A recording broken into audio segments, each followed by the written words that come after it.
YouTube, Zyudenchi should be here with a review of the Power Rangers Dino Charge Deluxe Dino Saber. So this is our version of the Gaburi caliber from Zyudenchi Kyoryuger. This was $24.99 at Toys R Us. No idea of prices elsewhere, but there we go. So it's the same price point as the Super Mega Saber, and it's pretty much the same packaging as the Super Mega Saber as well, and virtually the same sort of toy. Included is the Raptor Dino Charger, so if you don't want to buy the Zords, you can still get a Raptor Charger by picking up the sword toy. So there we go with that. It looks pretty cool. We will take a look at the toy. And on the back here, it just shows how the toy works and the combination, except that's the prop from the show and not the actual combination. It doesn't show the actual combination on here. So, interestingly enough, let's go ahead and get this open and take a look. Alright, so before we take a look at the toy, included is a number 4 Raptor Charger. Velociraptor on the back in really tiny little font. I really wish that was a little bit bigger. But it's got the same 4 outlined in black, picture right there. And the same 4 little charge up animation that we got going on. So pretty cool. Of course, this does activate new sounds in our loud morpher that gave away its presence to everyone.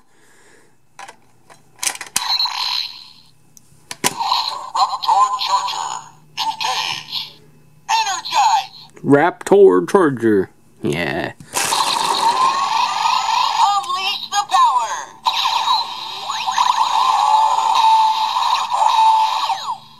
Velociraptor, Power Ranger Green.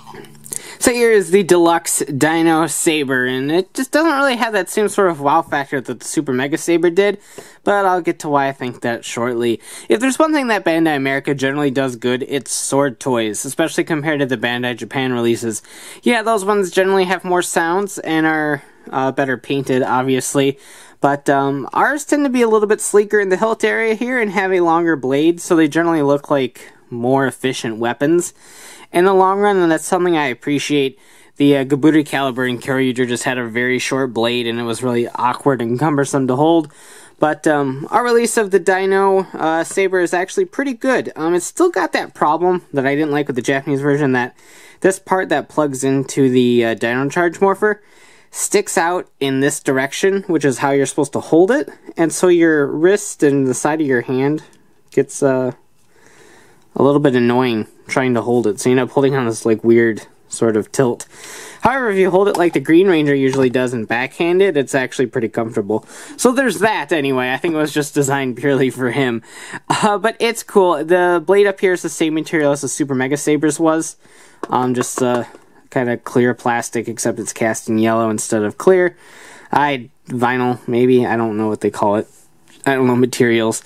But it's an impressive length. It's about the same length as the Super Mega Saber, which is give or take the same length as the Samurai Mega Blade when it's the blade is collapsed. So just to sort of give you an idea of how long it is. But it's pretty cool. There's some paint applications missing compared to the model in the show, obviously, and obviously the biggest thing is the fact that the mouth does not open, but the slot for the charger is still there, so the functionality is still there, just the mouth doesn't open, which isn't a huge deal. It is inaccurate, obviously, but they kept the functionality at least, so that's something. And of course, this does combine with the Dino Charge Morpher, and we'll take a look at that after we take a look at these sounds. So the on-off switch is right there. It does take LR44 batteries, which come included, so no problems there. And there we go. So all of the LED action will be in the blade right up here. So I will turn my light off at some point just to show that off. But here are the sounds. There's 3 random sword slash sounds.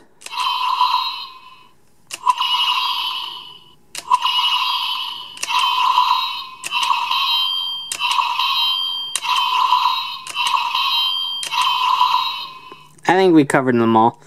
And we'll do the final attack to show off how cool the LED is in here. So there is that. That is really about it for the base functions of the toy. If we take our Raptor Charger, that was included, or any charger, it doesn't really matter. There's no reader in this. It just hits a button inside to notify that a charger's been inserted, so it doesn't matter which one you use. There's no different sounds or anything like that. You'll notice that it's really difficult to plug in. There is a button right down here. You have to hold the button down to insert it, which is a little bit of a pain. I found that if you kind of wiggle it in on the side, you can kind of push it down yourself, but that's just really cumbersome. Just hold down the button.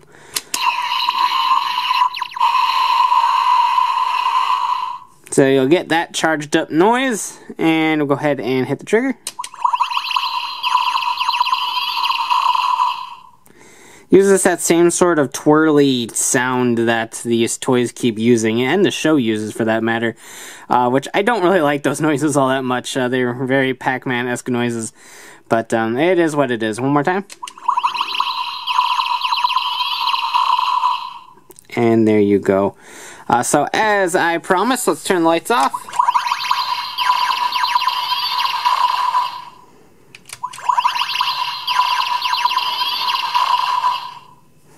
And even though you can't see it, you press the button to release the charger, and we can go through the normal sounds.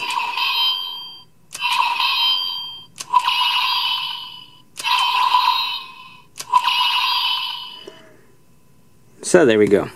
Then finally, just like in Kyoryuger, we can combine it with the Dino Charge Morpher. To do that, this does have to be folded up, so press down this lever right here, and that will extend the blade backwards. Yeah, it does get this weird sort of crest, but that's just something you have to deal with, I guess. Press down this button right here at the handle. That will fold down, and it will make the compact mode. Bring in the Dino Charge Morpher, and this will just platform itself right inside of there. And there you go. So this is the Dino Charge Cannon, as they're calling it. There was the Kabuto Cannon in Kyoryuger, so it's still a cannon here. It's quite a bit smaller, obviously, but it still packs quite a punch. I love the way that this is being able to hold with one hand. That wasn't an English sentence. But the Japanese one was quite a bit harder to hold in your hand. But it's still a pretty decent two-handed weapon, but you can use it with one hand, obviously. The crest thing up here is a little bit weird looking. I don't particularly enjoy that all that much, but that's what we get for making the blade longer, I suppose. However, if you swing this down, like Yayoi always did in Kyoryuger, you got a cool little like bayonet sort of attachment up here, and because the blade's so long, it just looks really cool. So I love having the blade out in this mode because it just I think it adds a little bit of a cool factor to the combined weapon, which is pretty cool. And of course, there are some unique sounds while this is combined. What it does is it hits a button right there on the Dino Charge Morpher to show that it's in a combined mode. No sounds actually come out of the Dino Saber.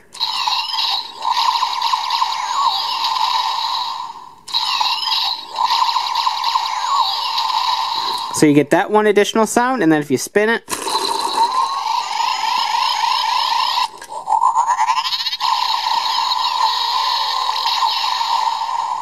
you get another cool final attack.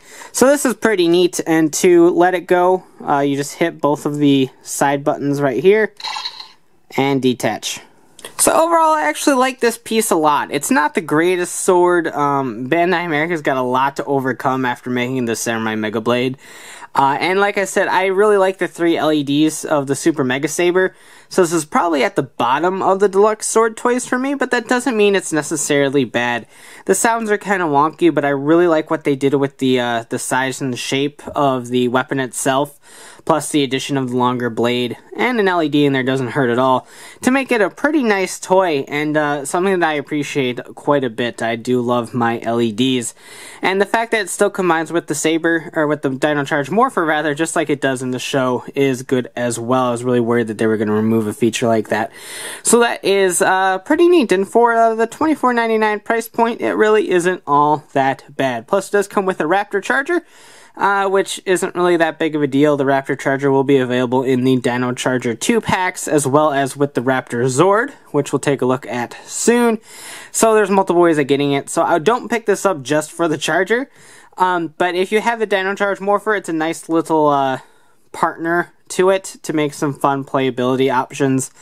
Plus, it's a neat little toy in its own right. So definitely recommended for fans of Dino Charge.